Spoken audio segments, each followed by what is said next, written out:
الحمد لله كفى وسلام على عباده الذين اصطفى اما بعد۔ میرے دینی اور ایمانی بھائیوں، ہمارا یہ ملک جمہوری ہے۔ جمہوریت کا مطلب یہ ہے کہ جہاں حکومت عوام ہی کے ذریعے وجود میں آتی ہے، بنتی ہے، اور عوام ہی کے ذریعے حکومت ختم ہو جاتی ہے، زوال پذیر ہو جاتی ہے۔ ہمارا یہ ملک بڑا خوبصورت ملک ہے۔ اس ملک کو ایک وقت کے اندر سونے کی چڑیا کہا جایا کرتا تھا، لیکن اس ملک پر انگریزوں نے قبضہ کیا اور اس ملک سے مال و دولت لوٹ کر اپنے ملک کی طرف روانہ ہو گئے۔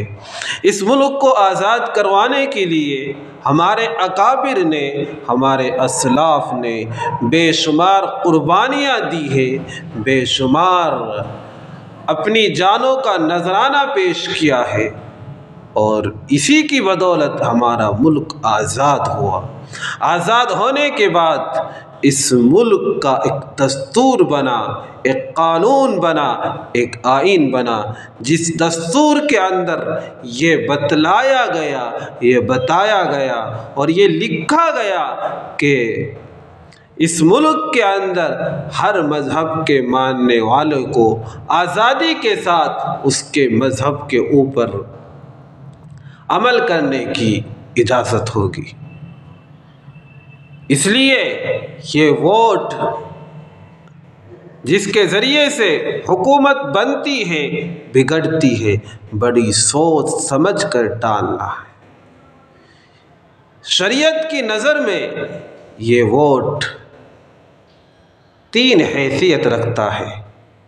نمبر 1 گواہی، اور گواہی کے متعلق قرآن پاک میں اللہ تعالیٰ فرماتا ہے وَأَقِيمُوا الشَّهَادَةَ لِلَّهِ، اور ایک دوسری جگہ فرمایا وَمَن يَكْتُمْهَا فَإِنَّهُ آثِمٌ قَلْبُهُ۔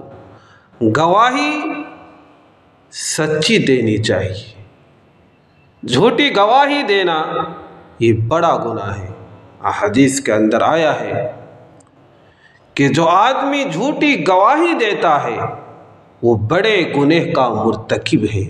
ایک مرتبہ نبی اکرم صلی اللہ علیہ وسلم بڑے بڑے گناہ بیان فرما رہے تھے کہ اللہ کے ساتھ شرک کرنا گناہ ہے، ماں باپ کی نافرمانی کرنا بڑا گناہ ہے، اور پھر فرمایا شہادت الزور، جھوٹی گواہی دینا 3 مرتبہ فرمایا، بڑی سختی کے ساتھ، بڑی تاکید کے ساتھ۔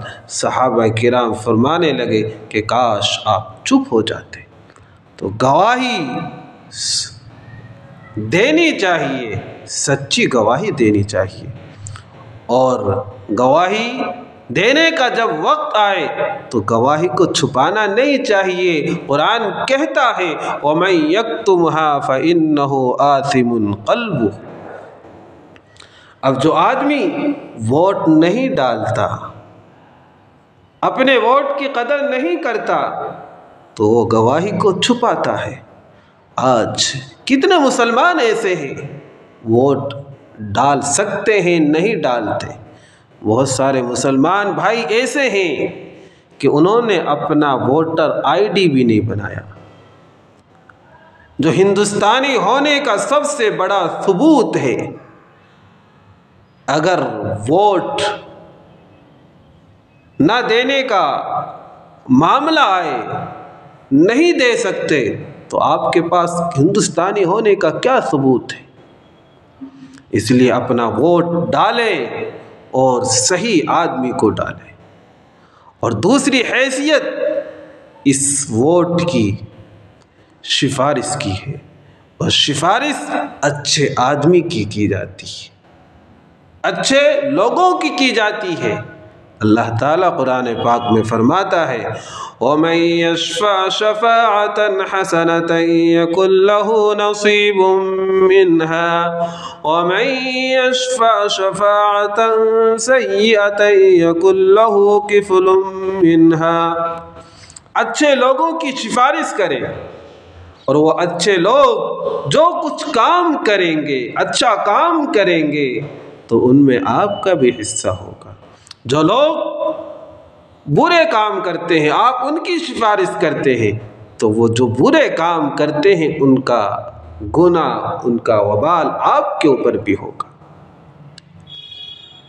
یہ سفارش کرنا بہت بڑا ثواب ہے۔ ابن عباس رضی اللہ تعالیٰ ایک مرتبہ اعتکاف میں بیٹھے ہوئے تھے، ایک شخص آیا اور اپنا غم، اپنے پریشانی بیان کرنے لگا اور کہنے لگا کہ فلاں آدمی اس سے قرض مانگتا ہے، وہ تقاضا کر رہا ہے، اگر آپ سفارش کر دیں تو ہو سکتا ہے وہ مجھے ڈھیل دے، موقع دے۔ ابن عباس رضی اللہ تعالیٰ جب باہر نکلے جوتا پہننے کے لیے تو وہ شخص کہنے لگا آپ کو پتہ بھی ہے آپ معتکف ہیں، اعتکاف میں ہیں؟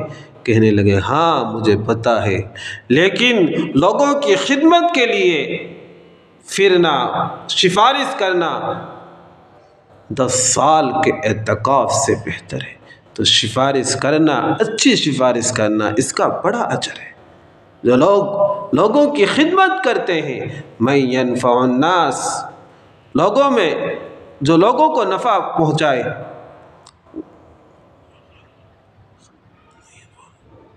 وہ بہتر انسان ہے، وہ بہتر آدمی ہے جو لوگوں کی نفع کے لیے، لوگوں کے فائدے کے لیے چلے پھرے۔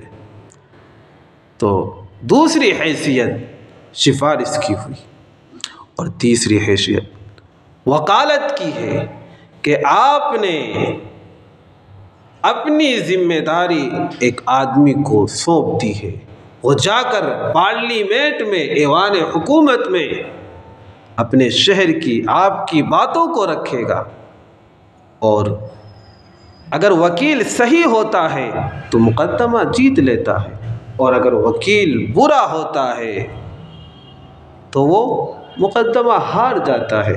تو ایسا آدمی وکیل بنائے، ایسے آدمی کو ووٹ دے جو وکالت کر سکتا ہو۔ ہم اپنی ذات کے لیے بہترین وکیل بناتے ہیں اور کہتے ہیں کہ کتنے ہی روپے خرچ ہو جائے لیکن وکیل بہتر ہو، یہ تو شہر کے لیے، قوم کے لیے، ملک کے لیے ترقی کر سکے، ایسے آدمی کو وکیل بنائے۔ اور بعض علماء کہتے ہیں یہ امانت ہے، اور امانت کے متعلق اللہ تعالیٰ کا حکم ہے کہ امانت داروں کو امانت ادا کرو، ان کو امانت دو تاکہ امانت میں خیانت نہ ہو جائے۔ امانت میں خیانت کرنا یہ تو قیامت کی نشانیوں میں سے ایک نشانی ہے۔ اس لیے اگر امانت سمجھا جائے تو بھی جو اس کا حقدار ہے اس کو اس کا حق ادا کرے۔ 5 سال کے لیے آپ ووٹ دیتے ہیں، لمحوں نے غلطی کی، صدیوں نے سزا پائی،